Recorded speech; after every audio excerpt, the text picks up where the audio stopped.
সে লোকদেরকে ধাক্কা দিয়ে সামনে এগিয়ে গেল। উমর রাদিয়াল্লাহু আনহুর কাছে এসে বলল, আমিরুল মুমিনিন, আপনি আলী থেকে আমার হক আদায় করে দেন। উমর রাদিয়াল্লাহু আনহু বললেন, কেন, তিনি কি করেছেন? লোকটি বলল, সে আমার চোখে থাপ্পড় মেরেছে। কি করছে? সে আমার চোখে থাপ্পড় মেরেছে। এমন সময় হযরত আলী রাদিয়াল্লাহু আনহু উপস্থিত হয়ে গেছে।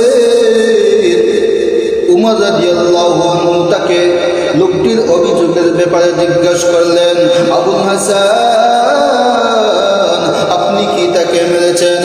হযরত আলী রাদিয়াল্লাহু আনহু বললেন, হ্যাঁ, আমি তাকে মেরেছি। উমর রাদিয়াল্লাহু আনহু বললেন, কেন, তিনি কি করেছেন?